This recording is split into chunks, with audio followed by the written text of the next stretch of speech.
Welcome, everyone, to the Minions of the Zoo. It's the Tuesday edition. I'm your keeper, Skep Tock, this evening. And with me, I have Minions Prospero. Hello. And the Harry Channel. Almost late. By a whisker. Hey, as long as I make it in time to have myself introduced, I figure I'm on time. Absolutely. Let me live with that. It's nice to have you both with us. You sure you don't want to dust the dirt off after that slide in a second, Harry? So, did you guys hear anything about this guy, Elon Musk, buying Twitter? I don't know, man. I've been kind of having a rocky day because of a sodium imbalance affecting me. Yeah, I think I heard something about him. Yeah, I'm still shadow banned. It's been a whole day. Yeah, it's been a whole day, and things aren't all new. But I've reappeared on Twitter because it feels like it might turn into a place where I'm actually welcome instead of hated. You know, and mostly it was just that I figured they'd eventually hate me when they figured out what I was really like. Yeah.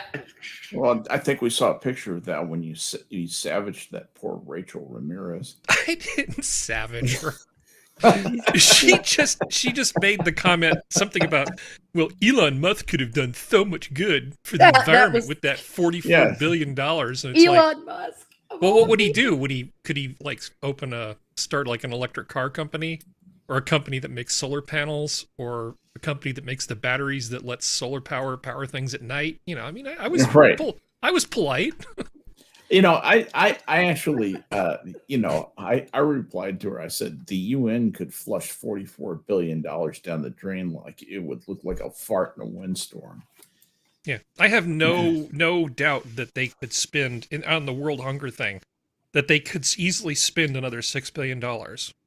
Oh, are you kidding? Well, they're trying to own him on the They sent you an itemized statement, the UN, when he said he'd donate $6 billion to end world hunger if they'd send him the detailed plan.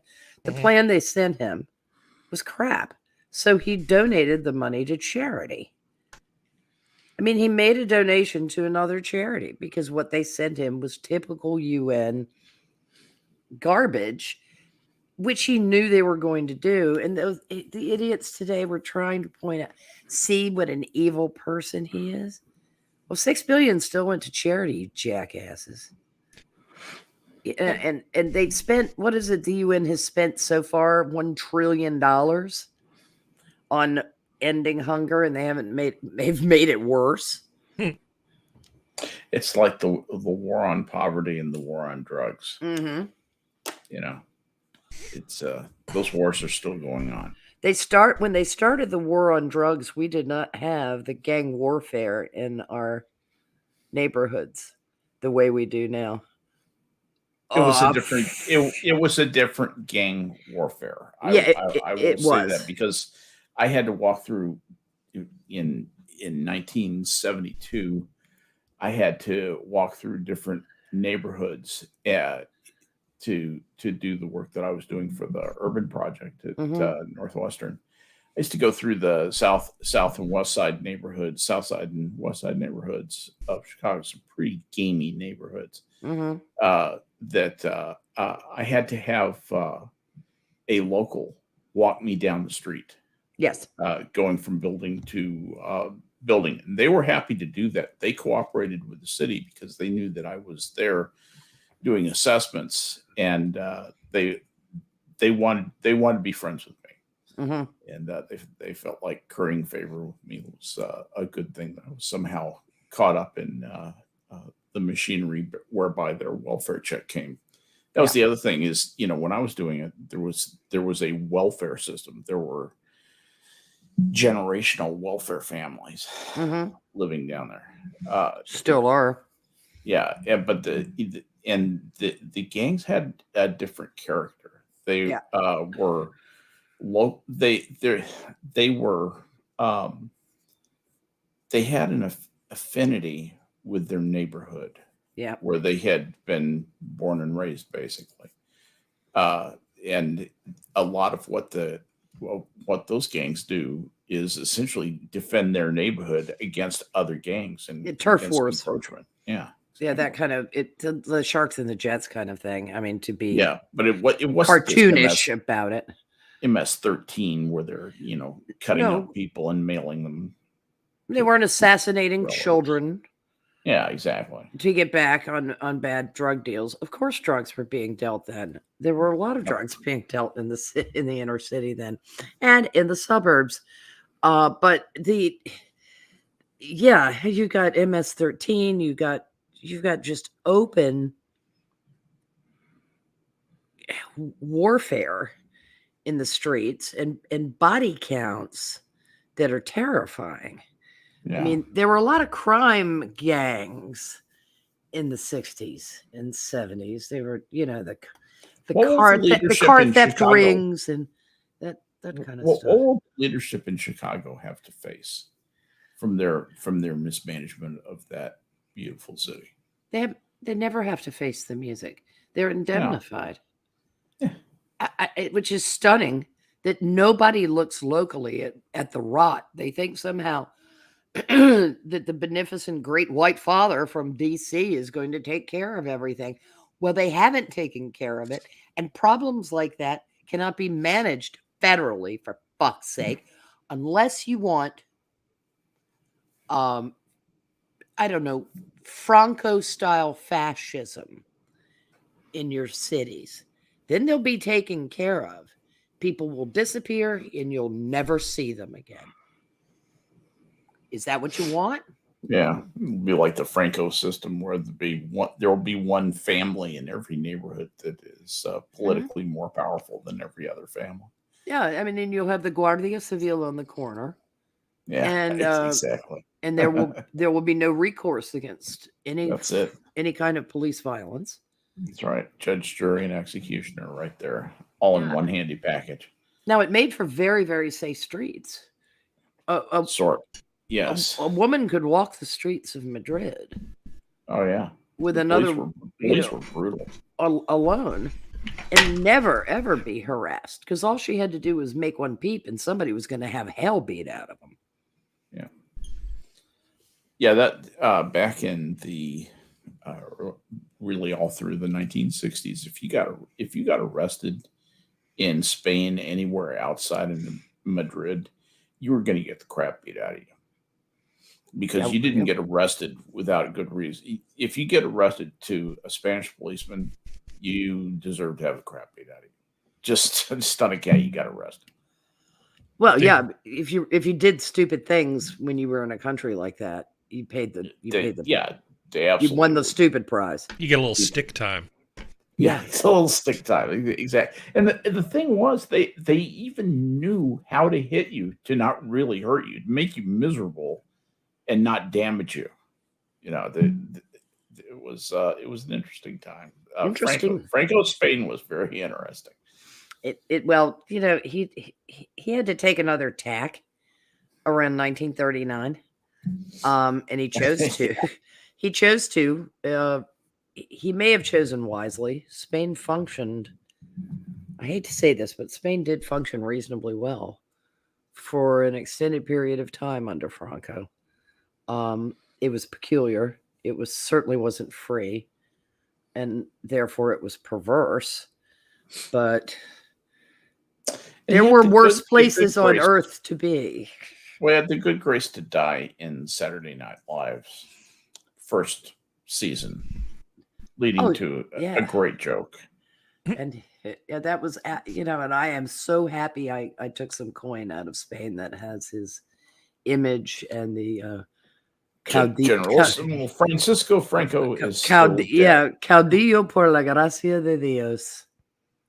Yeah, he divine right fascist leader. That's what I liked about Franco.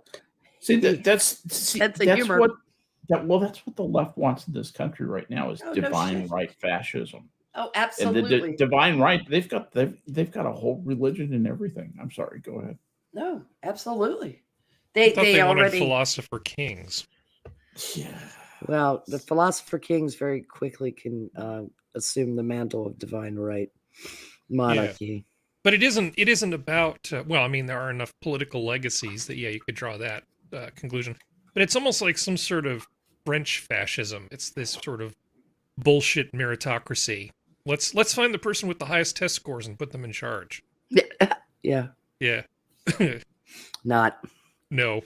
And the amazing thing is suddenly the French became enamored. I mean, the left in this country became very quickly enamored by French electoral politics this past week because, see, Macron was reelected and he has the same approval rating as Biden.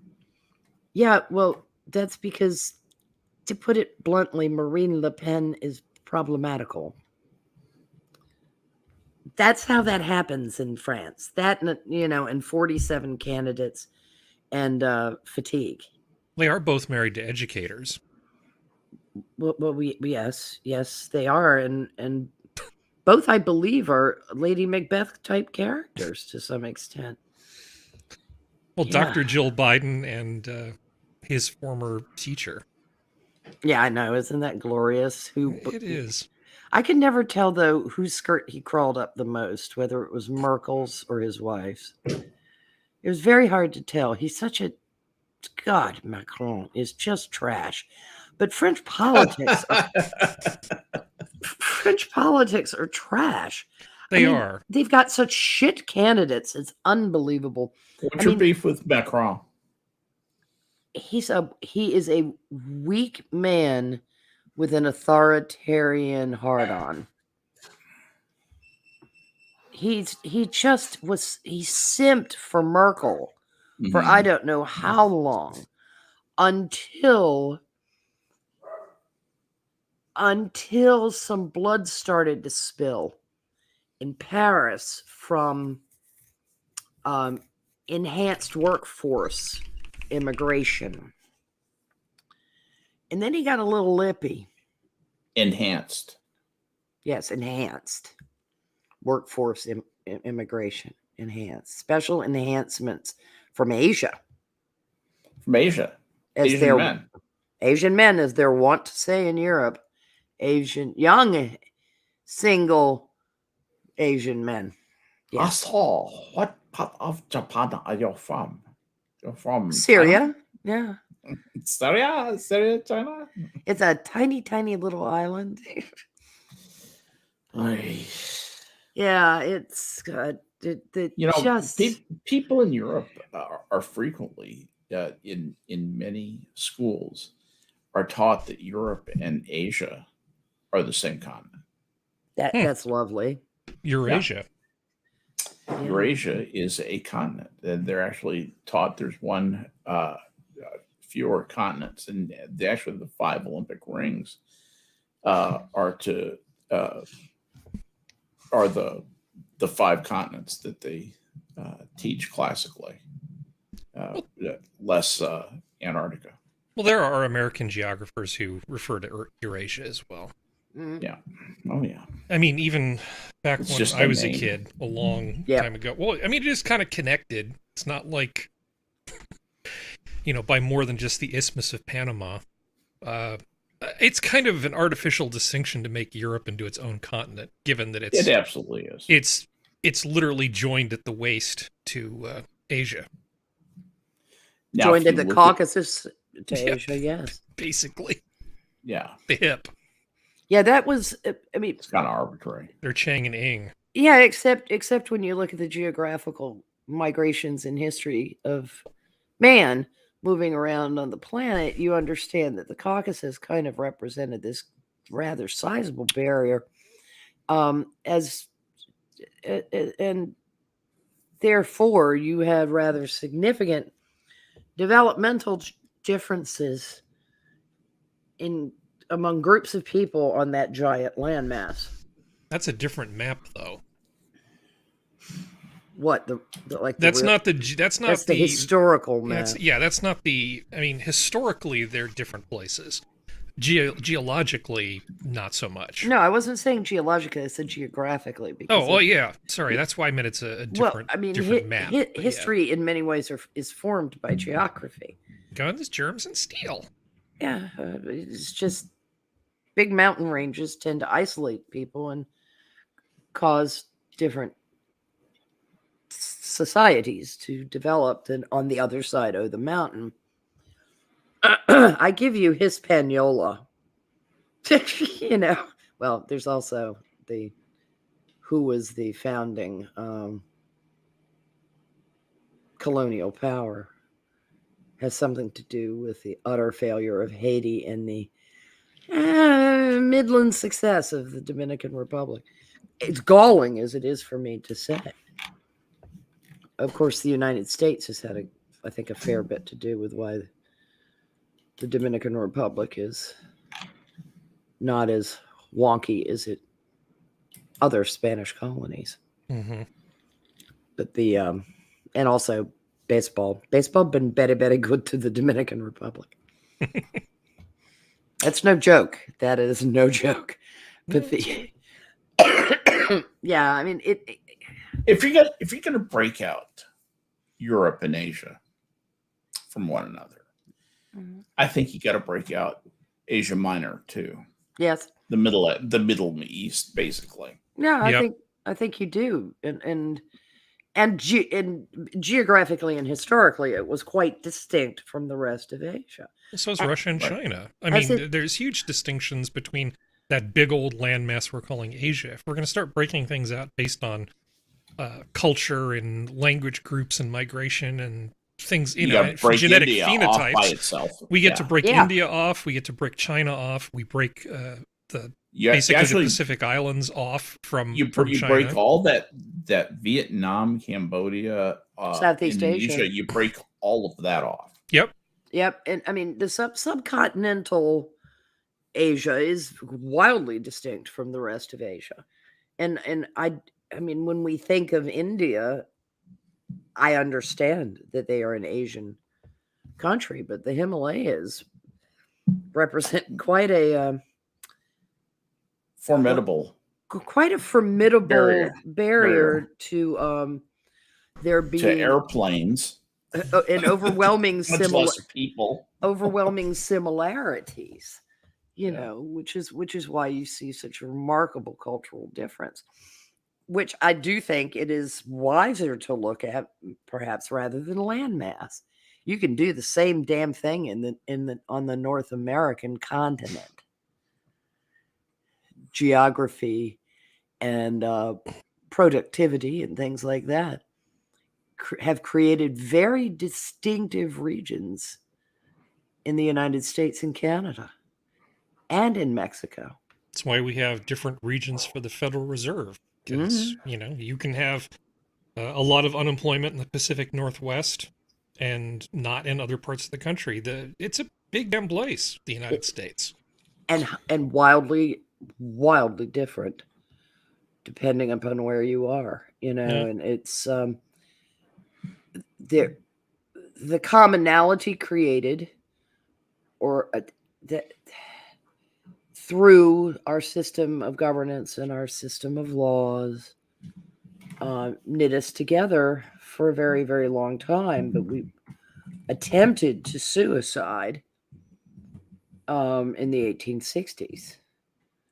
And then we cobbled back together an imperfect union on the other side of that. And then we had the, unfortunately, the fifth column has been tearing the country apart since the 1950s.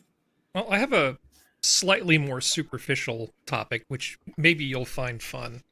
Yes. This is a conversation I've had with a number of people, and it's basically about the cultural difference between the West Coast and the East Coast. Now, I've spent a little bit of time on the East Coast. I know you spent a little bit of time on the West Coast, Prospero. Uh-huh. Skep is he's in Texas. He doesn't care about He any of spent this, more time. He's spent more time on the West Coast than I have. Exactly. But you know, here, you know, when I've been on the East Coast, it's definitely a very different sort of climate. It's a different tradition.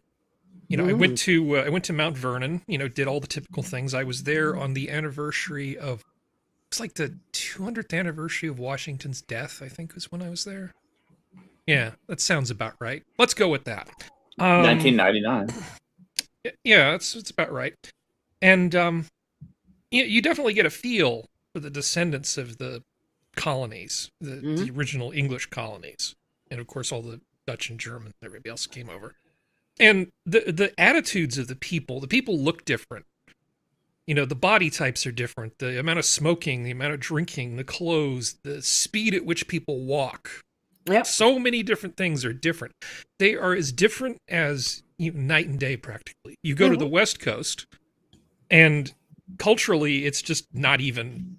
It's really complete. It is like two different countries in terms of attitudes. And here you go to our roots are these Spanish missions, right? And I don't know if you've ever been to a Spanish mission in California, but it's a wonderful thing. Instead of sort of this old wooden colonial sort of thing that's got its own kind of weird history, you walk into it and it's just this beautiful but extremely simple sort of architecture with olive trees and vineyards all around the outside of it. And it has an atmosphere to it that maybe exists in some of the older churches back east. But a lot of those old Spanish colonial buildings, have this ease about them. There's a lot of things are just easy out here. We're not challenged by the winter. We're not challenged, but survival is actually pretty straightforward on most of the West Coast. A fair bit of your climate is a lot like Spain. Yeah. So it was a very easy place for the culture to plant and grow fertiles. Yeah, you can go to UC San Diego and surf between classes because they have a beach on campus.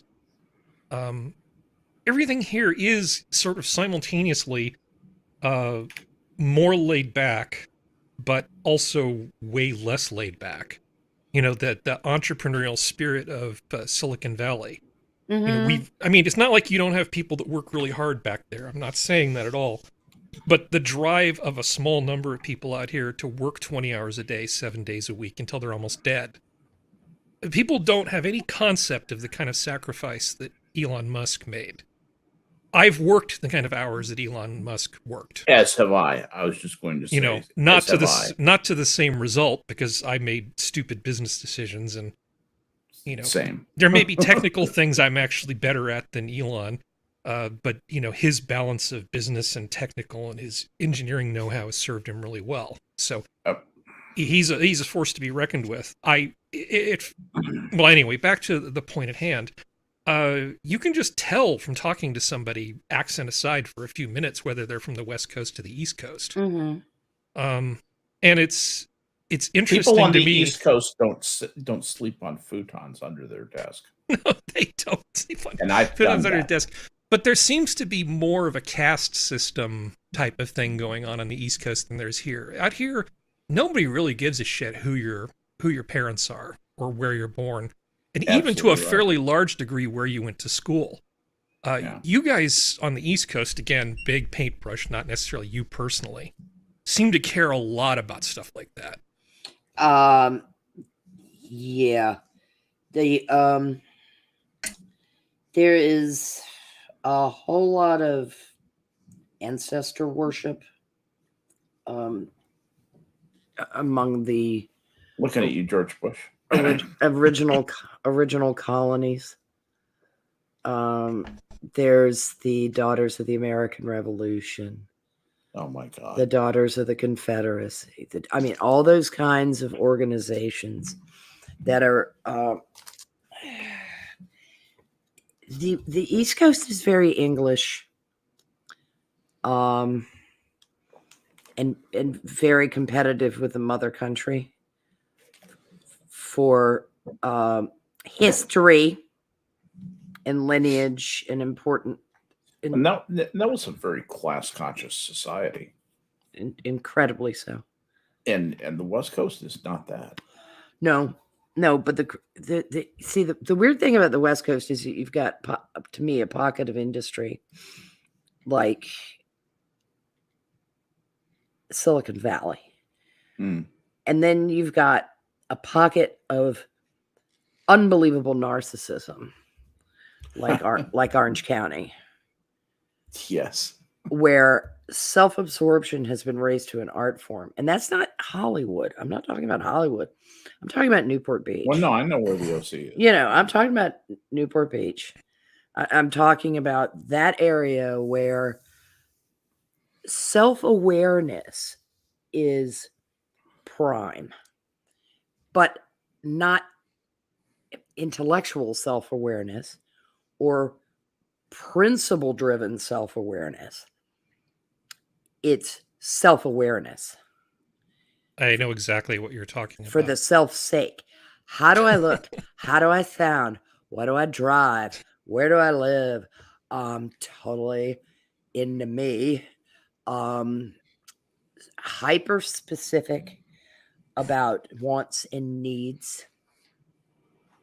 And I don't think they understand the term delayed gratification at all.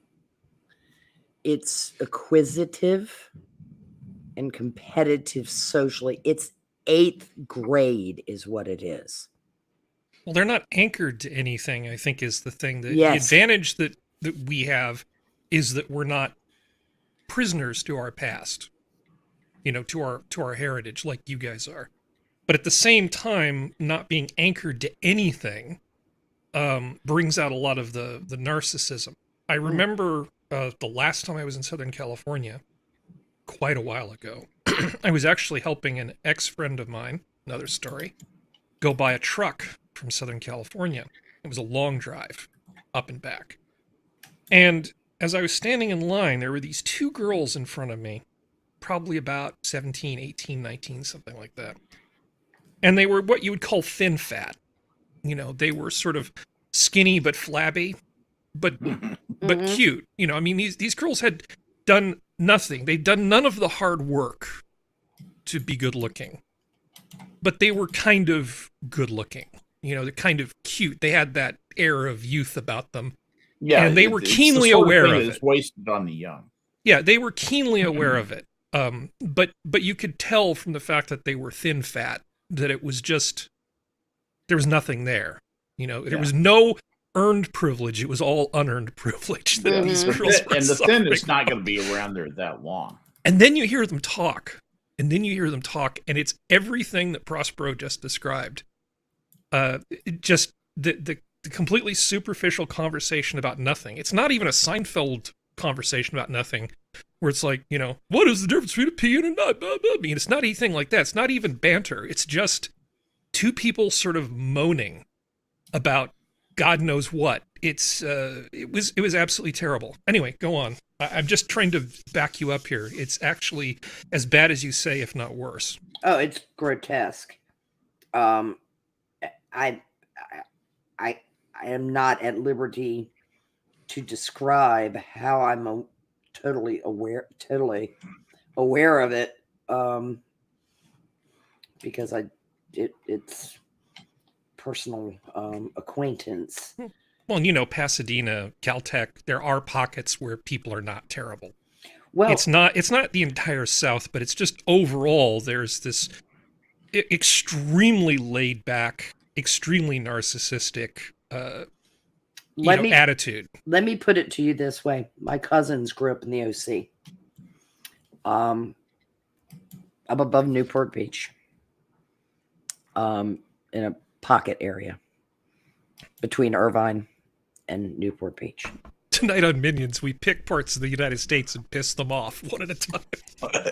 And both of them have expressed geography with geezers. But their mother was my mother's cousin.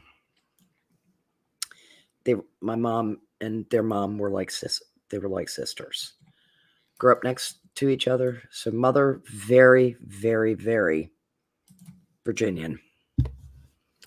Their dad was from Long Beach.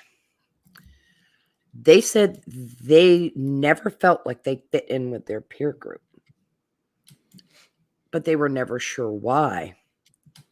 And I said, that's because you were raised Southern in a place where that is utterly foreign.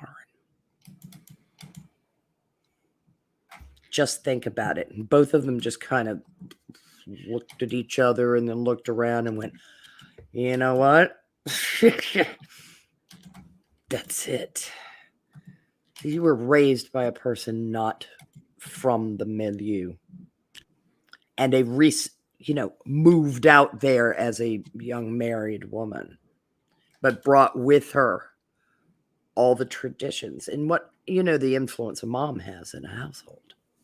Mm-hmm. So they felt like fish out of water. Now, the one that's remained in California is more OC than the one who moved east. But one of the kids moved all the way across the country to be in the East. Yeah, I know what you're saying, and I agree with it. Agree with your analysis. I had the opportunity to, when I was I must have been about the 7th grade, because we're talking 1964 or so. Had the opportunity to go out to California for the first time. And my dad took us out there. We're going to see this old, Air Force buddy of his, John Austin, and his amazing tennis playing family and all this stuff. One of them was Tracy Austin, the famous tennis player. And she was just a baby when we went out there. And her older brothers were already ranked 5th and 6th in the state of California. And they made comments. They said, maybe little Tracy will be a tennis player. I remember them saying that, clustered around little Tracy's, little 3-year-old Tracy. But anyway, we went out there, and the Austins, those kids ate whenever they wanted to. And I thought, that's amazing. Yeah. I mean, The notion, yes, of eating whenever you wanted to, of just grazing. And this family just was excellent at grazing. And I sat and watched and learned. And to this day, that's my preferred way of eating. I mean, I like sitting down with friends and things like that. But if I'm just by myself, there's no formal thing. There's just noshing that goes on when I feel like I'm hungry. And I always loved that. And I thought when we went out there and met up with that casual attitude about dining and so forth, I just thought it was great. My parents thought it was awful. They thought it was terrible. The kids are going to be exposed to that. They're going to be undisciplined now, and they were right. And as a result, I'm undisciplined. Yeah, that's the way it goes. Well, I was. This is a little bit off the topic, but I went to a barbecue place that just happens to have really good hamburgers made from a mixture of ground chuck and brisket. And then, and these people, this is actually a barbecue place that is run by a Michelin star chef, but it's still a really kind of down to earth. It's not up its own ass, but the attention to detail is still there. I think you would like this place, even as a Texan. I think you would appreciate it. So I get this very fancy hamburger. I had pre-ordered it and I picked it up. And I went, and I didn't want to take up parking spaces near there because people were trying to find places to park. So I took my burger and I just sort of left. And I found an oak tree, this beautiful oak tree with kind of the mostly filtered sunshine. And it was one of those absolutely perfect California days. And I sat there with my French fries and my hamburger and just ate that fantastic hamburger in worshipful peace, sitting underneath an oak tree.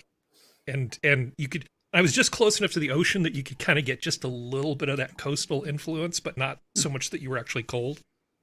It was one of those perfect moments. And a lot of California is like that.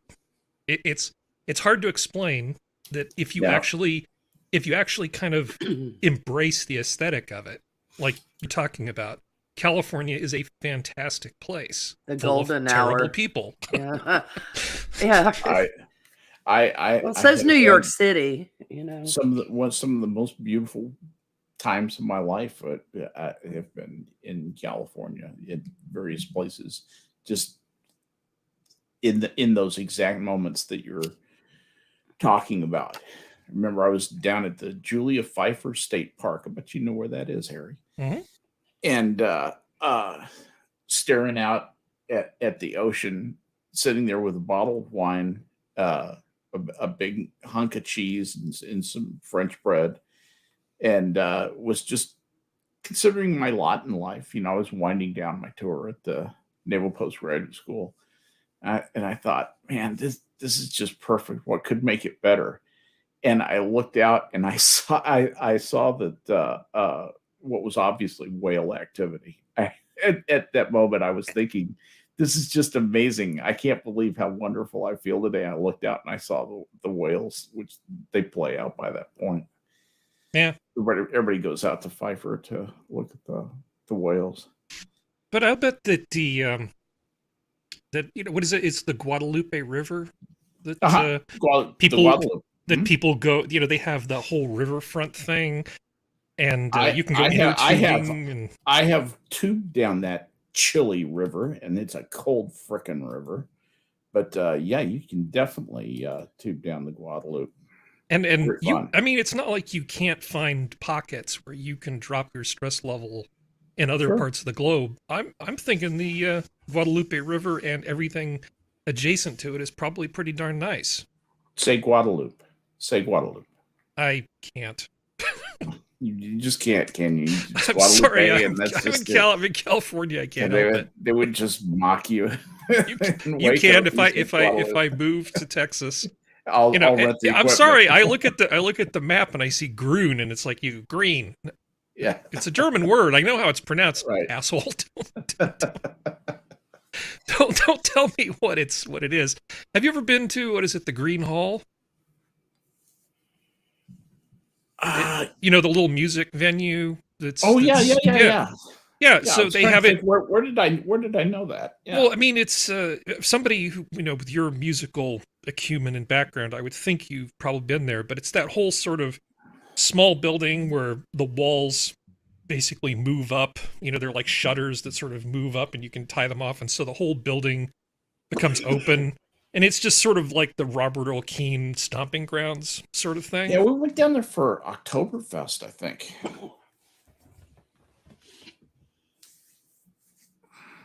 Sounds like a deal. Well, I mean, I'm just saying that I know that there's places outside of California that are pretty good. I would love to go there someday to the Green Hall. Oh, to New Braunfels? Yeah. Yeah, to New Braunfels. I mean, they don't make barbecue pits there anymore, but because I guess that company got sold to Weber. The company that used to make the really good offset smokers isn't there anymore. Oh well, but yeah, I mean, other than visiting the factory where they make offset smokers, I'm sure there's other reasons to go there. I think I learned a lot when I got my first customer in the Midwest. I didn't really have a lot of exposure to people from the Midwest, and it's definitely a different character than the West or the East Coast. And I noticed that it was. That they sort of move and talk a lot slower, but they focus a lot more. They seem to actually care about being good at something, and they listen really well. And I sort of quickly came to realize that people from the Midwest deserved a lot more respect than they get. They tend to not get the respect, I believe, particularly of the Californios. Because the people in the Midwest tend to be such normies. I mean, they really, it's time to watch the news on the CNN, Central News Network. I think that's what it stands for. They're why Lawrence Welk was on the air. Right. Well said. Well, no. Well said. Their cultural background. Because it's not as uniformly English as the East. Mm-hmm. Now there were a lot of displaced Southerners that moved to the Midwest in the West, but there were a large number of German immigrants, Scandinavian immigrants, Czech, name it, other parts of Europe, agrarians who settled out there. And they're very Protestant, very earnest, hard work.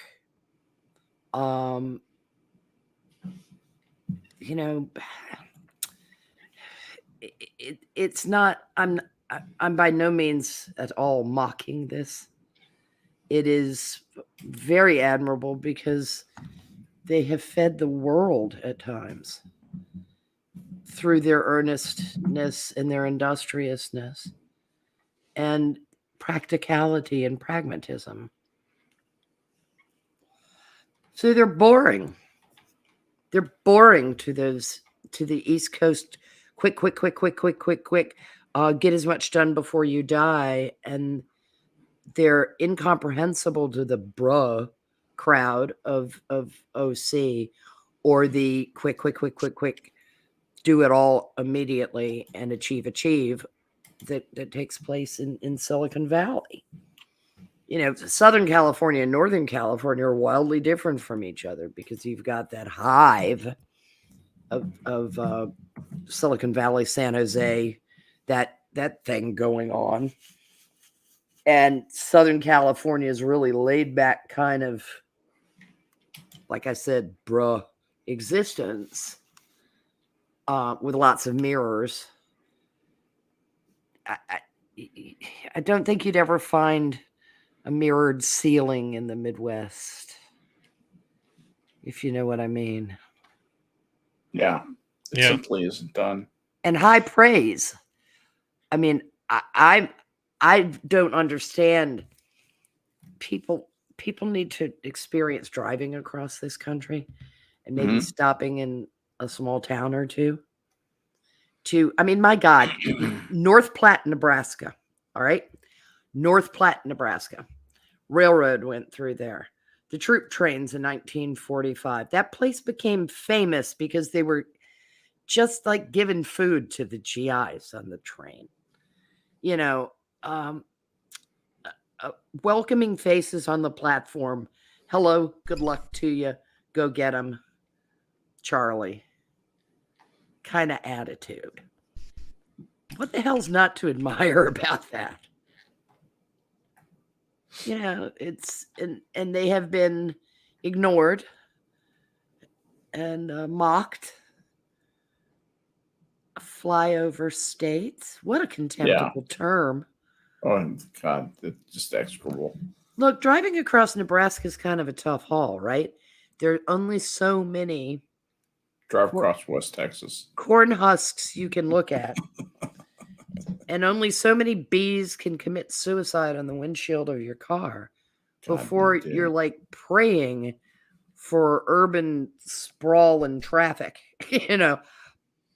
if you're accustomed to that. I can't imagine what like Atlanta Metro must seem like to somebody who comes from the middle of Nebraska to visit a city like that. I don't know whether they're horrified or fascinated. Atlanta Metropolitan? Yeah. The area? Oh, God. Yeah. You'd think you've been plunged into hell. I mean, that's my take on it. And I've lived in some part of what's considered the megalopolis my entire life. Well, Jacksonville really wasn't part of it when I was a kid, but growing up in Greater Boston and commuting to not commuting daily to college, but back and forth for breaks and driving the East Coast, driving it. It's a relief to get south of Richmond. Because I kind of prefer those places that you have a little breathing room. Oh, yeah. Because there are those Zen moments to be found in a lot of places, Harry. Mm-hmm. I think it just all depends on what your shtick is, what you're looking for. But like my happiest place is at the shore in some form. Just there's nothing out there There's plenty out there. There's the hive of the seas. There's shipping everywhere and that kind of stuff. But if you're just standing at the surf staring out, if you have a chance to be pretty much alone on a beach, it is just such a magnificent feeling of insignificance. It's the perfect checkmate to your ego. It really is. It's like staring into a star field at night. You know how that checks your ego? It just is like, shut up, little person who thinks they're somebody. Yeah, the ocean can check your ego anytime it wants to. Oh, let me tell you. But it's not That's just what we that. will. It's not just that part of it. It's the vastness of it. And Yes. and the smallness of yourself and the rhythm of it and the timelessness of it. I keep a picture of Sagan's little blue dot Uh-huh. on my wall to remind me of how big the universe really is, how tiny and utterly insignificant we are. Yet we're not. I mean, granted, we're not insignificant, but it's everybody's ego needs that moment where somebody just puts their queen in check. You know, I will say that humans have a lot of potential, but on a universal scale, I don't feel significant. there's no, I don't know how you could, you know? Well, you look at Taylor Lorenz. She thinks she's superior to the universe, probably. She lives in a 10-block area, okay? Yeah. She's doing important things, Skep. You just don't understand. That's the thing. You don't know what it's like to have to sacrifice to maintain the freedom of people who deserve to be free. That's fair enough. You've never sacrificed like she has. She has PTSD, Skep.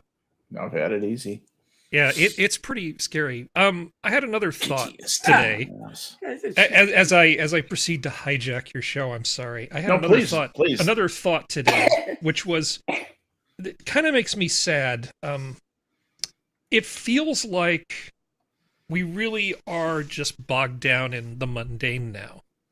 It used to be, not that long ago, that we used to think about big things. And I mean really big things, this scale of humans in all of existence that you were talking about. Where we would talk about things like, oh yeah, hell yes, we're going to make a ram scoop and we're going to send something to the nearest star. And sure, it'll take, it's 4.3 light years, but it'll take 10,000 years for the mission. But eventually it'll come back and then we'll know what's there. I mean, we would just think about things like that. It's the reason why retrofuturism resonates for people of a certain age. You would have things like science fiction, right? So somebody was God, I forget who it was. They were talking. Okay, there's this notion. You always talk about ascendance, right? And people still talk about it sort of in the woo circles, and you'll talk about it in the progressive circles. This idea that humans are going to become this new thing. Well, it used to be that we'd be talking about sort of the Arthur C. Clarke childhood's end type of ascendance, where literally we move up like one whole state of existence into something that's fundamentally different than what we are now, maybe something non-corporeal. And now when people talk about ascendance, it's this very small sort of thing, right? It's a very small sort of personal. It's only they who are ascending. They're not taking others with them. It's like The Secret, right? The secret to the universe is just ask nicely. If I just have a positive attitude and ask nicely and set up my dream board, I'll get like the hunky dude or whatever, right? That's it's all very personal and very superficial. We used to want to build fusion reactors and do great huge things, and now people are like, no, we should just take all that money and set up and help people buy patch kits for their tents. That's what we should do, because we have much more mundane things that we're going to do here on Earth right now. It's all very small and local. No, but even if it's not narcissistic, it's just very small. Well, it's also what I mean by narcissistic is I'm going to ascend and maybe these people I like will. But the rest of you are all troglodytes and you won't because you don't get it. The even the people that want to save the poor are constantly putting that burden on someone else. The Rachel Ramirez, fix climate change, Elon Musk. Well, why don't you fix it, Rachel? Well, I don't have the resources to do. You think he does? At least he's taking the steps toward it. You're just sitting on Twitter and bitching. Well, it's much more convenient to talk about somebody else doing something with their money. Fixing the problems, yes. Yeah, well, because if it really is a moral thing, then everybody should do everything they can personally. And if what they're instead doing is getting on private jets and going to conferences and then stroking each other, yes, while they talk about how much they care about the environment, and looking at you, Leonardo DiCaprio. Yeah, I mean, what the hell is this stuff? It's self-service is what it is. It is. They just want to feel good about themselves, and they want to use other people's money, the product of other people's work, to do it. They want somebody else to gas up the Batmobile and go get it done. Yeah, nothing stops Rachel Ramirez from I guess that was her name, from going out and planting a tree. No, you could just plant a tree. She's an independent journalist covering environmental justice, race, and climate. She's doing her part. Yeah, she's doing her part. It seems like Elon Musk could do his part. She does a part, 50%. He does a part, 50%. She covers the story. That's her 50%. He provides the $44 billion. That's his 50%. To save the world. Yeah. There's no scale. They're even partner. They're equal partners because equal. Well, there's no scale to this virtue game. Right. None at all. And there's very little. Whatever suits the narrative. Well, there's also at the moment. There's also a remarkable absence of virtue to it. We call it virtue signaling, but it is utterly lacking virtue. And it's amusing because really virtue signaling is a highly ironic term. Yeah, she's very hypocrisy signaling. Yeah, she's very, very out of touch. And so is Taylor Lawrence, who came from an incredibly privileged background and has been Well, no, Rachel Ramirez was born in Saipan, Northern Mariana Islands. She's an island girl. Right, but Taylor Lawrence is so she's deep by osmosis. Yeah, right. Yes, that's it. Geography joke. Yeah. Unfortunately, I'm afraid she's probably a puddle. She's in terms of depth. Yeah, because that comment was just breathtakingly funny. It was completely out of touch. The lack of awareness. It's just like I'm a professional writer. I have an observation. I better get this. I better tweet this right away before somebody else thinks of it. And you it's like just take an extra 10 freaking seconds to think about what you're about to write, nitwit. Yeah, and I mean, well, Robert Reich is a past master of this art of blurting out things because of this mantle of wisdom that has been placed upon him by God knows who. I swear to God, I don't remember the ballot being passed around. Skep, do you? No. But it's like you're like, did you read what you wrote? Do you hear yourself? There was the guy that was on the air talking about somebody with this much power has the ability to change elections. They can choose what stories get boosted and what stories get suppressed. And they can, and it's like, yes, you mean like has been going on? but in absolutely straight-faced earnestness. That's the problem with Elon Musk taking over Twitter. He could impact politics, you see. You don't say. We haven't seen that, have we? Mm-mm. Paging the New York Post. Anybody want to come comment on this? Good God, man. How can you sit there straight-faced? They're that unaware. They literally are that unaware, and it's magnificent in its horror. They're not trying to be consistent. They're trying to pretend to be consistent. Mhm. I was trying to... Okay, so many stupid things have been said today. I mean, just epically stupid. So there's two of them that come to mind. First of all, Hillary Clinton really likes this this bill that's going through the European Parliament right now that will essentially clamp down on public media companies, social media companies, to force them to do more of the totalitarian BS that Frau Merkel seems to like so much, right? Mhm. So she thinks that, especially with Musk buying Twitter, that it's super important. I think it's the DSA, Digital Security Act. I forget what it is, but she was commenting to them as an American, saying, "Oh, by the way, you should definitely push this through sooner rather than later because we don't seem to have the will to do it here." And as I was searching for that, I ran across her statements from a 2011 lecture that she gave at Georgetown University, where she was talking about Clinton urges worldwide respect for internet freedom. Now,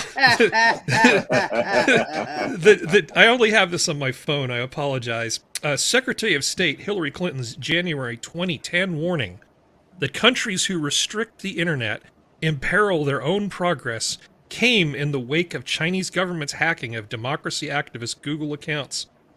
Clinton delivered version 2.0 of that speech, proof that the topic is firmly embedded in Washington's foreign policy calculations.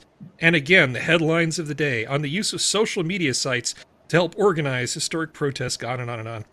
Online censorship was on par with China and Iran, but could not be sustained, and the internet was eventually used as a tool.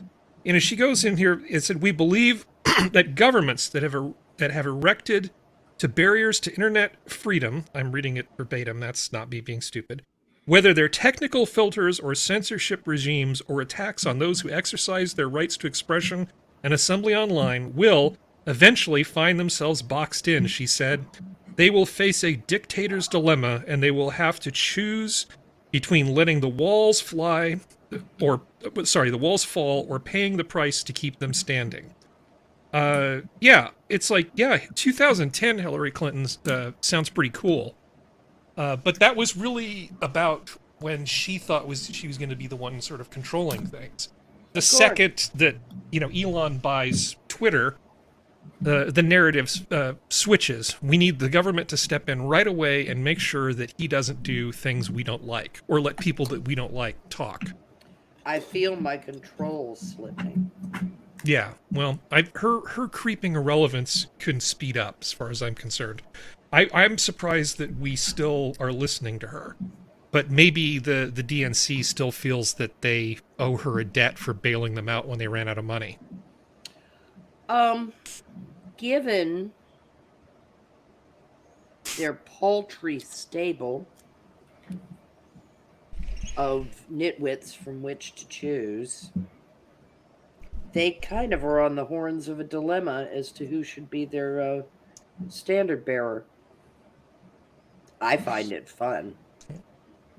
Well, But- Clinton's hypocrisy isn't necessarily stupid, it's just evil. Yeah. But in terms of stupid, there was more stupid. I want to share this with you, if I may. Please. Let's see. You embiggen me. Okay, so in response to Elon buying Twitter, they say, just in, Twitter employees apparently added a public repository called The Algorithm on the platform's GitHub account shortly before the source code was locked. Musk said he wants to make the Twitter algorithm open source. Okay, so that's cool and all, but the take that Eduardo M. Torres II came up with was, this means that Twitter's employees stood in defiance to Twitter's execs. They wanted to let the public see and therefore modify the algorithm, open source, an act of transparency that would cost the shareholders money and power. That is not even remotely how this works.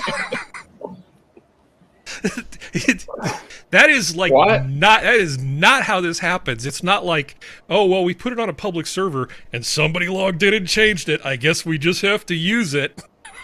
My God. That's not how this works. That's not how any of this works. I know we need the old lady pointing at the stuff. I unfriend you. Yeah, stuck on the You're wall. off my wall. Open source means that you just let hackers go in and mess with your code, and then you have to use it. That's your repository. It says right on there. That's where the algorithm is. So you just reap what you sow, free speech boy. You're just gonna have to use what's on GitHub. Because that's how it works. Somebody ought to ask him if he's ever heard of Linus Pauling. Okay, or Linus Torvalds. I mean, Linus that's what I meant. Torvalds. Not Linus Pauling. I meant Linus Torvald. Yeah. Linus Pauling's the vitamin C guy. Yeah. Oops. Well, if you'll bear with me, I will tell you how this actually works. I can do this. I can explain this very quickly without everybody falling asleep. If you put a repository on GitHub, right, you can make a public repository. Yeah. A user with their account logs in and they do what's called a fork. And you fork the code. So you get a copy of what's there in your collection of repositories. Think alternate reality. You can change it. You can modify it. You can do whatever you want. And if you write something which you think is good, that you want to contribute back to whoever was the original person who put up the original repo, in this case, the Twitter algorithm, you send what's called a pull-up request. And you say, here's this thing I wrote. It's really cool. You can have it. And then you basically send an identifier to that set of changes and their repository. And there are tools built into GitHub where then Twitter can say, oh, yeah, let's take a look at this thing. And then they can change it. There's a review process. And if they so choose, they can pull those changes into their own source code tree. That is a completely different thing from the idea that it's just a public repository and people can just make changes in, oh, I guess you just got to use it. It's like Eduardo M. Torres II. You don't know anything about how software works or GitHub. You should just stop talking while you've saved any kind of space. Dignity. Yeah. Yeah. This is a staggeringly stupid comment to anybody who knows how this works. It's so funny, and there's Harry to clean up the mess. Yeah, well, I not only tried to clean up the mess, I even said, oh, by the way, how it works here. Yeah. Well, here's how open source works, asshole.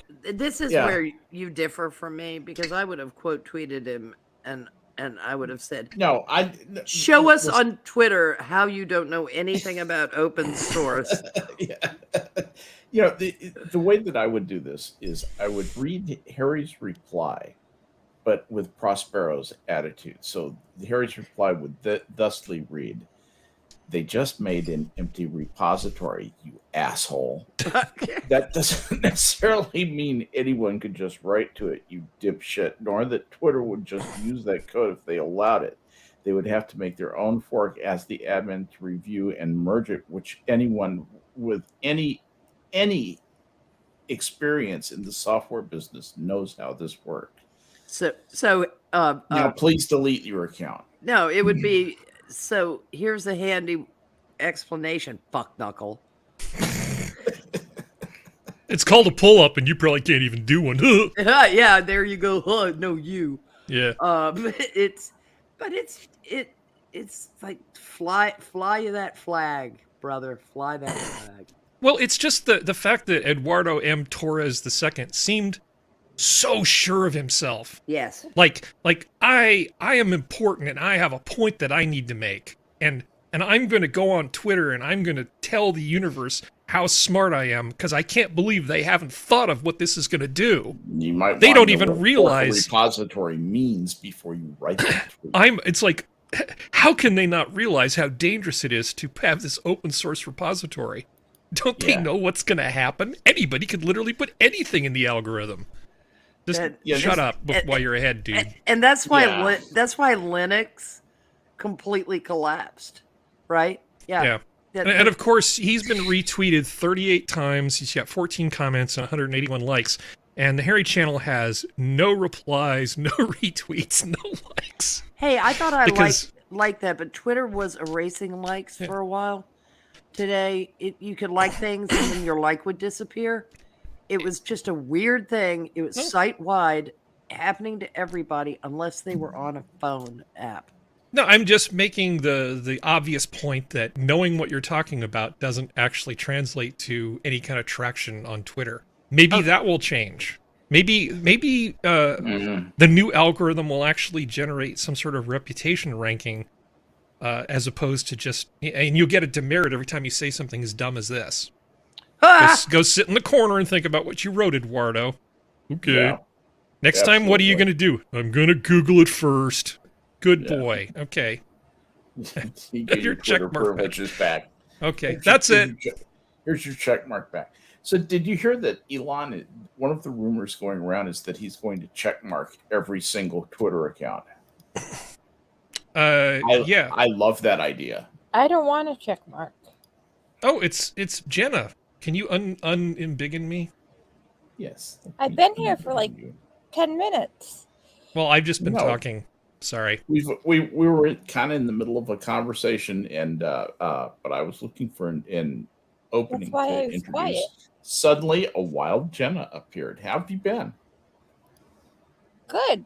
Except I What you found been out up my to? 4-year-old escorting Gavin. Or the other way around. Your 4-year-old what? It's a, now I can't say it. Escorting Gavin. Escorting? No, escorting. Extorting. Yes. Ah, yes. That would be bad. Or it's the other way around. I can't figure it out. Is this his first extortion scheme? I hope so. He's 4. They start young. It starts with, apparently, he asked me if I could get Gavin back. He needs to come home. He needs his $1 a day. Oh, Little entrepreneur. shaking Gavin down. And I said, why does Gavin give you $1 a day? And if you're going to get money, that's not really a lot. And he said, it's $7 a week. He's 4. He gets a piece of candy too. And it's if he does what Gavin wants him to do, that Gavin doesn't want to do, but was told to do, but will only do it if he gets candy and money. So I'm not sure who's the one that's going to be grounded. Maybe both of them.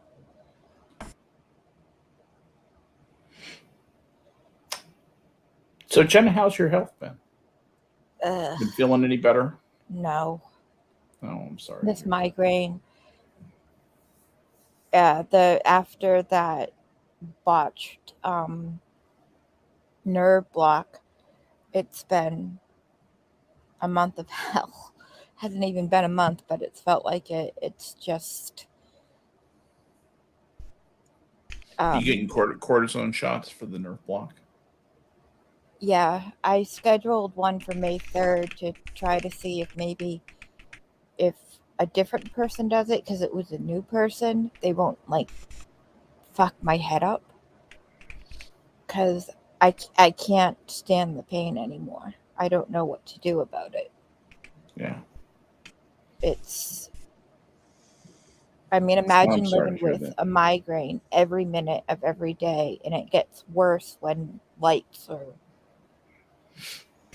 a lot of talking, and there's a lot of talking in my house, and I still have to parent with a severe migraine. Yeah, I'm sorry you have to deal with that. I hope you get some relief. Yeah, I'm not gonna let that woman go near me with any needle ever again. I can't blame you there. I mean, it's torture. And I even did the medicine. Prospero knows what medicine it was, to try to help the migraine calm down after the botched, and it did nothing. Yikes. Was it the oral or the injectable? Or it was prednisone. Oh, it's prednisone. Yeah, that's not going to help the migraine. Nothing. I took 6, 5, 4, 3, 2, and then 1. They It's were not going to help with the migraine. they That's not weren't what trying to prednisone treat the does. migraine. They were trying to treat what they. Yeah, they're trying they- to get her to stop reacting. They were hoping that it was inflammation. Yeah. Due to the botched shot. It wasn't. So they were Trying to knock that back. Yeah. they were shooting for that, and it was methylprednisone. So it was, and it's great with when there is inflammation. It did great for my COVID. I imagine it did help. Probably help with the symptoms. With breathing issues. Yeah, it could be extremely helpful there. It's used a fair Breathing, bit you for don't lung. sneeze, don't cough as much. Yeah. And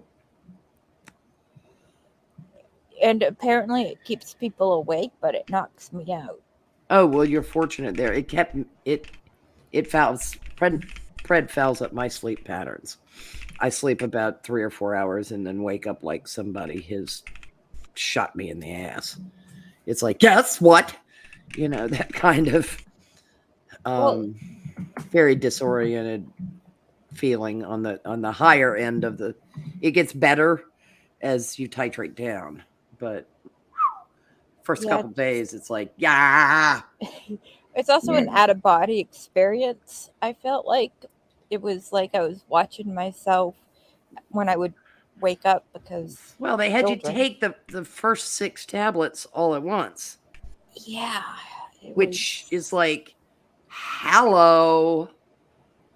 Some people, they might be taking 6, 5, 4, 3, 2, 1, but it's the 6 is on an every 4 hours that first day delivery, not 6 at one time.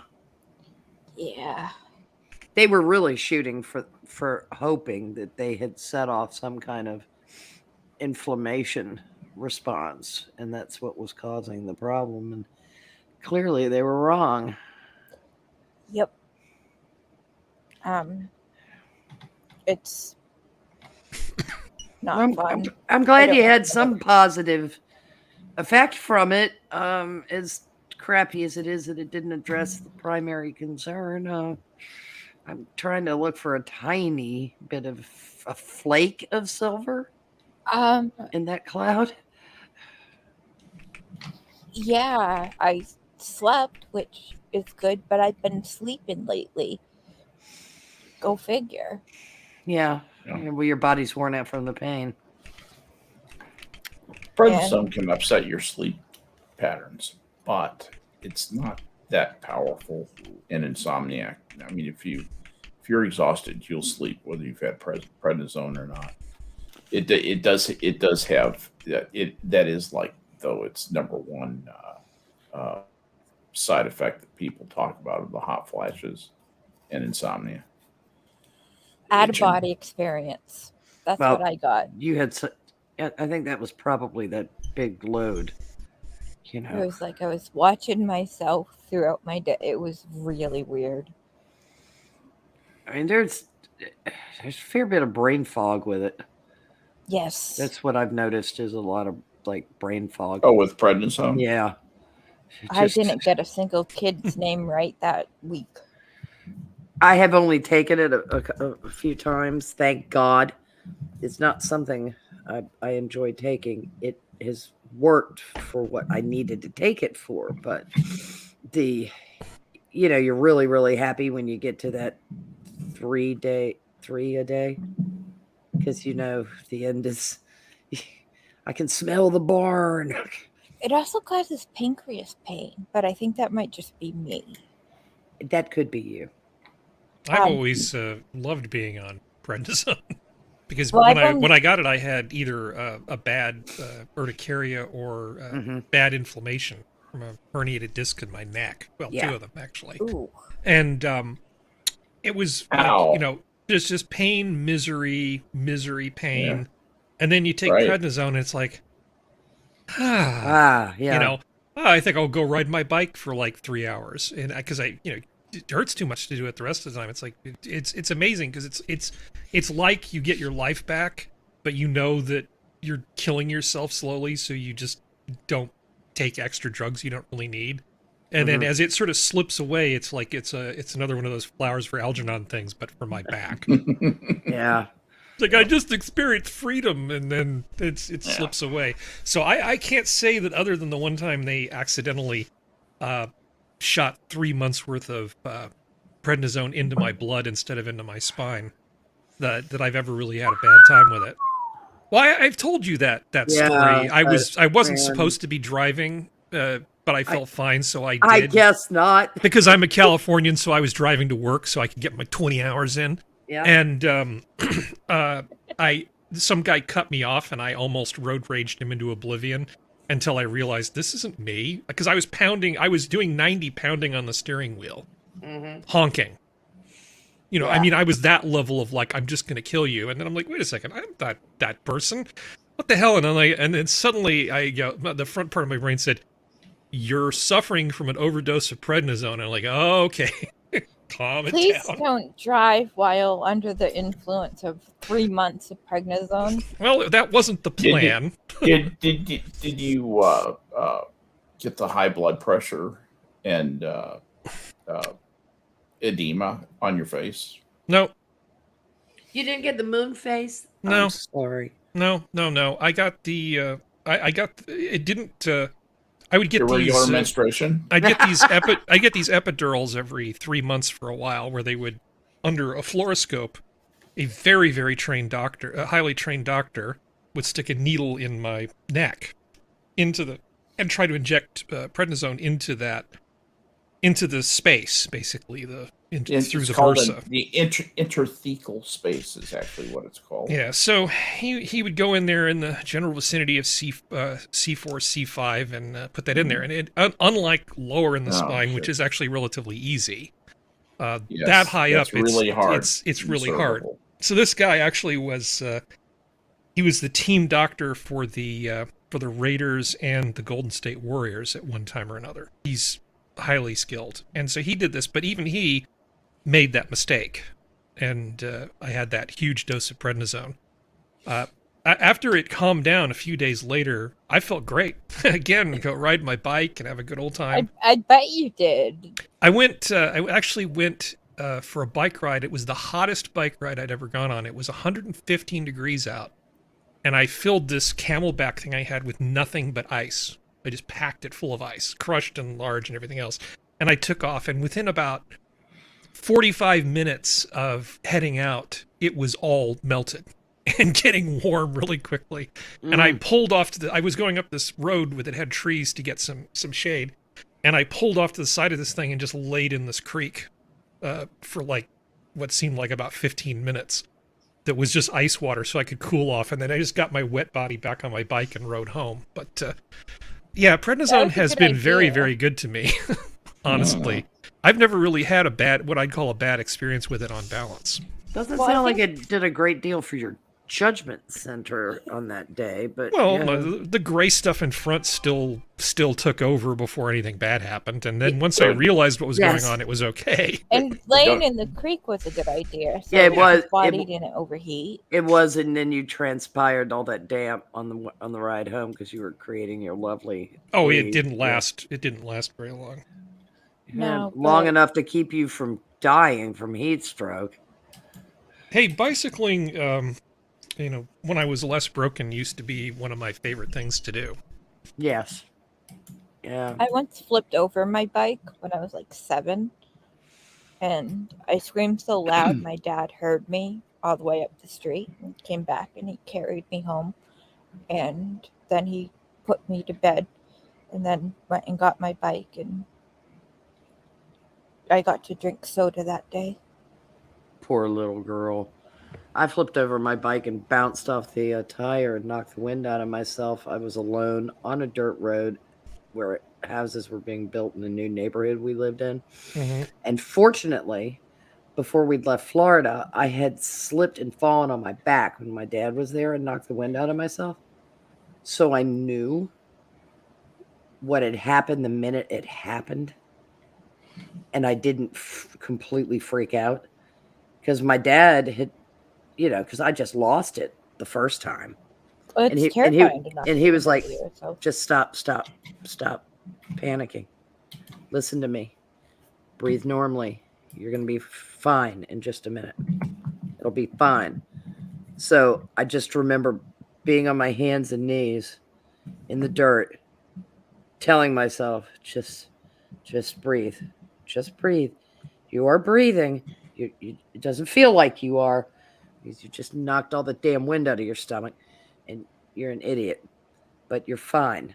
And then I got on my bike and rode home and never told anybody, because it was like, I'll never be able to leave the house again if I tell this story. Mhm.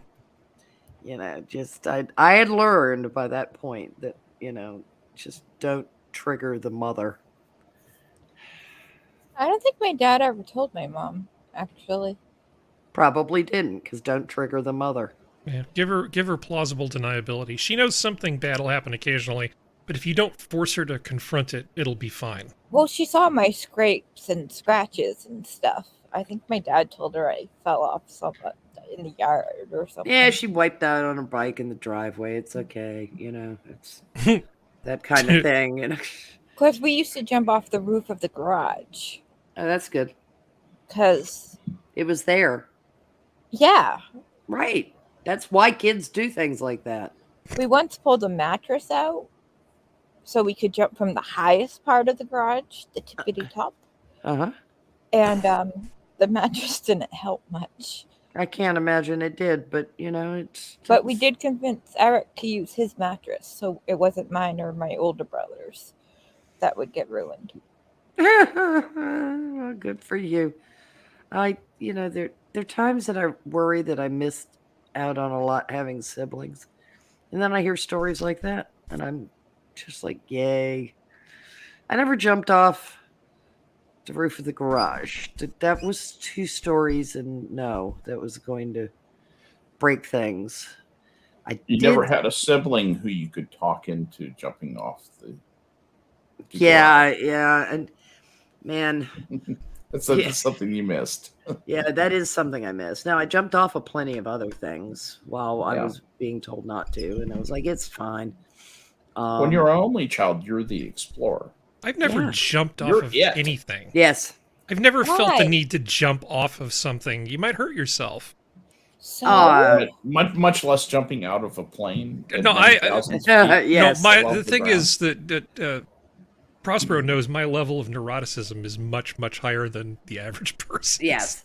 And Yeah. so I just I could, I can just imagine as a kid, jumping and then thinking, well, what if I'm just an inch too high and my leg breaks? That What- would be terrible. I don't want to break my leg. It's kind of funny. I had to overcome some of the neuroticism because my mother was a bit of a neurotic in regard to certain things like that. And I have always been a little hyper aware of consequences. But I, that's an understatement. Yeah, a little bit. But there were a fair few things that I was like, this ain't going to kill me. And so I did them anyway. I mean, I jumped out of somebody's tree fort because I knew what the distance was and I had made that jump before off of like a jungle gym or something like that. And I was like, this is fine. Would you ever 'Cause get that feeling in your shins where you're like, I don't know, I'm getting awfully close to that leg breaking range. I Yeah. don't think I want to do that. Yeah, but I had very, very good leg flexibility.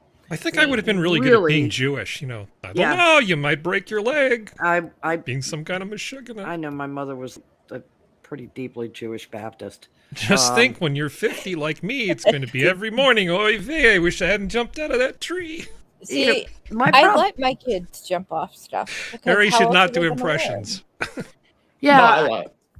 it's. I mean, I'd done ballet, so I was really, really flexible and had extremely good balance. so I could land and do the flex, and if it was a bit too far, do the flex and roll. But the dumbest thing I did, because I got caught, for fuck's sake. It wasn't dumb. It was a lot of fun when I was doing it, but I'd been specifically told not to swing on the rope that was off the scaffolding from the guys putting the chimney on the new house built across the street. And so I went and swung on the rope that was on the scaffolding on the chimney. And it was awesome. Because, you know, I mean, I was Tarzan, goddammit. It was great. It was great fun. But, you know, it was in the line of sight from our house. So it wasn't the brightest thing for me to do. So, of course, either the girl I was with, Mom... Did you always do the brightest thing when you were a kid? Oh, good God, no. None of us did we? I did some of the dumbest shit imaginable. And I think back, because, I mean, I remember it, because I got I just had hell read to me. I didn't get, you know, I could count on one hand how many times I got a SWAT. But I got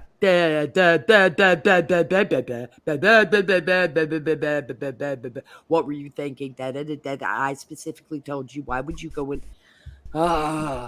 Because it's fun. You're sucking the joy out of my childhood, Ma. You know, that's fun. But my favorite thing is to say, go wait in your room. Yes. I'll be up eventually. Or Daddy will be there. With the tools, because we're taking your door. I got no TV for 2 weeks. I've taken doors. I've taken doors off. I've taken 2 doors off. That's too. Been done. I got no TV for 2 weeks, and you know what that meant to the only kid? That was that must have sucked. Awful. Now, I liked reading, but you know when it's the only thing you're allowed to do, suddenly it sucks. Mm-hmm. Yeah, well, that was it. And so basically I had to like go be in my room. And you know how I got him to break it? All you have to do is something magnificently ridiculous.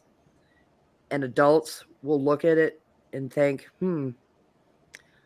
I legit had a question I had to ask my parents.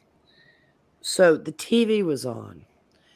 And I very dramatically walked into the room backwards to say, I'm so very sorry. I know the TV is on. I'm going to keep talking so I can't even hear it. And I promise you I can't see it. But I need to ask, blah, blah. And I just made such a theatrical presentation of this that the ban on TV got lifted, I think the next day or the day after. Because it was probably like, if she does that one more goddamn time, I'm just going to scream. Yes, I could, Oh, you do not know how you're making me suffer, Mater and Pater. Even if it is the Wild Wild West, my very favorite show on TV that I have loved ever since it came on. I am fine. Worry not about me. You know. Yeah. Yeah. Passive-aggressive little snot. I never really was a kid, so I sort of skipped it. Yeah, that's sad. I didn't really enjoy the company of other kids. I liked talking to adults. The other kids weren't as smart as you, Harry. Yeah, I was a little weird. They probably bored you. Mostly. Probably most of the adults weren't as smart as you, and they bored you too. I actually had the pleasure of knowing a number of very, very, very smart adults. Thank God. Without giving out names, one of my sister's friends, her parents he worked at that Army research weapons thing that's over near Monterey. I can't remember the name of it. What was that lab? DLI? No, not the Language Institute, but there was actually a weapons research thing out here that wasn't naval. He was part of that. And so he was a PhD. At Fort Ord? I didn't say I was at Fort Ord. It's in the Monterey area.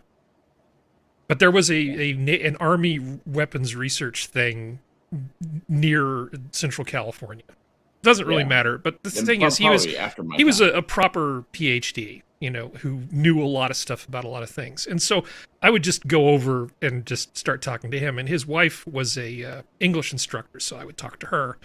And I knew other people, when I got to be a little bit older, I told you the guy who originally introduced me to differential calculus when I was a kid, his parents were all PhDs, and like he was the guy who invented silicon super lubricant when he was working at Teledyne. I mean, like genuinely smart people. So I had lots of really smart people. If you want to talk to really smart people, it's not that hard to find them. You just have to seek them out. Right. And you vote with your feet. That's what you choose to do. So for me, like a fun day was going to the postgraduate school or going to Stanford. I hope when you get really older, you get to relive a childhood. Well, I did drop that Bowflex on my face because I never learned to do stupid things as a kid. So now as an adult, I'm trying not to make up for lost time. Dude, seemed like a great idea at the time. There's like 0 to 100, and well, it's just sort of I had such a long track record of not being dumb, and then I made up for all of it in one Darwin Award you hit type your quota moment. in one day. Yeah. Yeah. That was awesome. Hey guys, I'm gonna interrupt everything right here just for a moment because it's a special day for me, and just turned into a special day. Yes, it did. Happy birthday. Thank you. I'm surprised you remember. Thank you very much. Happy birthday. Yeah, this is my I have just completed my 18th year of sobriety. So I'm starting my 19th year, and Alcoholics Anonymous, we refer to that as a birthday. So I don't know. I just had one a minute ago. A friend of mine just celebrated her 30th recently. So She was 12 years smarter than me. that's a lot of similarity, but the joy of bad coffee and good friends. Yeah. No, it's not his Nothing birthday. quite like it. It's his But anyway. sobriety birthday. Yeah, it's my sobriety birthday. It's not my what we call a belly button birthday. More of a rebirth day. Yeah, more of a rebirth day. But anyway, it's just a silly thing, but it means a lot to me. Obviously, my sobriety means a lot to me. I don't know the happy birthday sobriety song. I'm sorry. Oh, I don't think the Mormons have one, sweetie. Yeah, no. There's all you do is eat bad cake at the celebration center. Celebrations anymore, but do they do pancakes again for the big? Oh, we've had pancake breakfast. I've done everything in AA you can imagine. I know the 30th used to be marked by something big. Well, typically a group, a healthy group, will have breakfasts like at least once a month, and some places do it 4 times a month. Because honestly, a lot of the people who come into AA don't eat regularly. Mm-hmm. And, for some of them, that can be something, and I have been involved in that for years and years. But anyway, I'm. This is just me saying I'm grateful. I'm grateful to all the people I learned from and learned things that I needed to learn about myself to keep myself clean and sober. And I'm grateful to them. I'm grateful to my friends that I have here now, and grateful to everybody here who's with us tonight. You never do this stuff by yourself. Quite the contrary. It's the getting into trouble. That's the part that I did by myself. I was helped out of the hole by my friends. So thank you. And no man is an island. Yeah. Well, maybe there are people that are capable of doing that. They go off into the wilderness on their own. I think Elon might be a continent. Yeah. No, he's an interesting dude. Yeah. But I like to think that since I've experienced some of the same things as he has, that I get him a little better than some people do. I find that Africa? No, I've had some similar sort of work experience kind of things. These people that just, again, the East Coast thing, a lot of leaving at 5:00 to go drink, kind of BS for people her age. Because that she's just like, she's done writing, she presses send, 5:30, 5:15, she's off with her little turtleneck, probably looking down the end of a cigarette and drinking Skinny Girl vodka or something. And It's just Who? that sort of thing. Whereas people like Elon and me when I was younger would just work these ridiculous hours trying to make something for yourself. The idea is that hard work, perseverance, and a lot of luck can make you can make something of yourself. It has Walter, nothing to do with who your parents are or what school you went to or anything else. A lot of the brightest people and the most successful people never even finished university. Absolutely. Walter Isaacson's doing a biography of Musk. And he had commented that yesterday evening at 10 o'clock, he had his normal meeting about the Raptor rocket Mm-hmm. because he can multitask and be interested in multiple things and involved in multiple things. Speaking of Elon, it's kind of related and staring at the sky and insignificance, but also a harken back, Harry, to when we dreamed the big dreams Mm-hmm. the other evening in the northwest sky around here. Now, I couldn't see it because our trees have leafed out. So the northwest sky is You have leaves. pretty much obscure. Yeah, I'm about 6 weeks ahead of you as far as spring goes. It's about a week per 100 miles. The line of Starlink satellites on their way to orbit was going to be visible, and I saw a photograph that had been taken of the last time. Mm-hmm. Visible is 53 in a chain on their way to orbit, and it's just like these lovely little dots, the sun reflecting off, the sun reflecting off their reflectors in a row. Just this kind of amazing array in the sky of tiny little dots. Now, that's looking forward.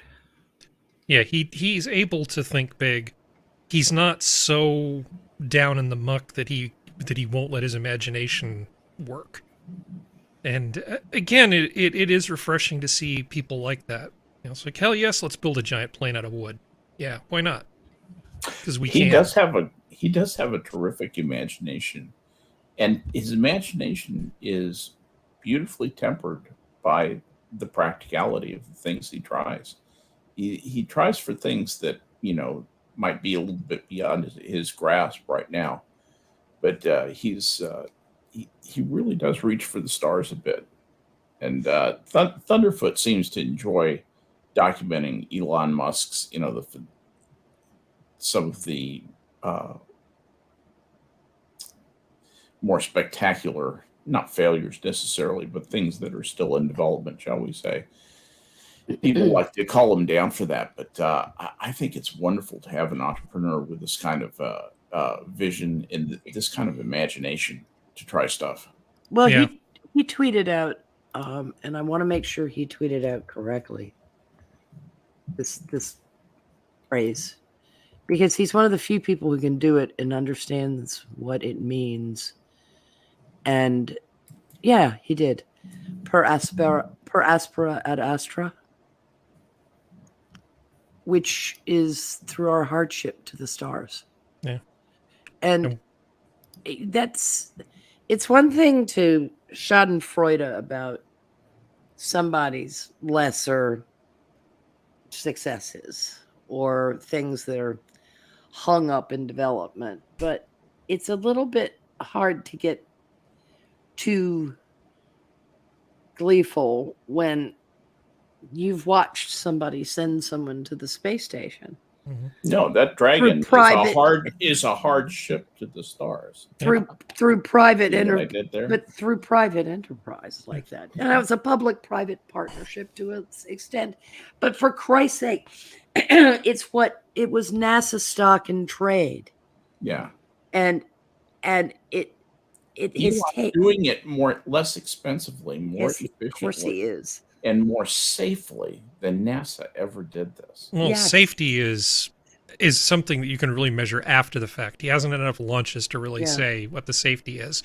But I did remember when you were speaking Latin a moment ago, I was thinking to myself, I attended Starfleet Academy and all I got was this stupid T-shirt. Yeah. But when I saw that, I was just like, that's like the most apropos thing he could have tweeted. Because yes, I acquired Twitter because frankly, they pissed me off. That's, I think, kind of his take on this. He did not like people, because across time, people have been sending him things and you've been able to see his reactions to them. Excuse me, they did what? Okay, that's not right. Materially interfering in the course of public discourse leading up to a national election. It makes them the worst kinds of hypocrites, given all the flap we heard for so long about Russia fusion GPS. And to see someone call them on it, not like the suppression of free speech such as it exists on the platform, or such as it can exist on that kind of thing, or will ever. It was number one. It was a little refreshing.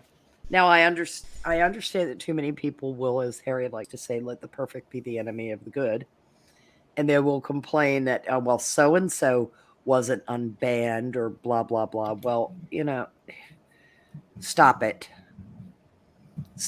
You're looking for the perfect world. You're in the wrong universe. Enjoy somebody being in the position to attempt to hold some people accountable for their bad behaviors and their bad actions by readjusting their viewpoint on their livelihood. And then turning around and having a meeting on the Raptor. Really getting something done that impacts the future with a positive attitude and the ability to troll. I can't ask for much better than that. Of course, I am not going to nominate the man for Emperor of the Universe. You were going to say something, Jenna? Oh, I was asking if Putin can still tweet. Mm-hmm. Yeah? So far as I know, yes. There's never been any interruption in tweeting by rank. He hasn't done anything that's threatened Terrorists. anybody. Yeah, it's the Sean whole difference King between quit Twitter. Well, for a day, Here. but he just couldn't quit Twitter.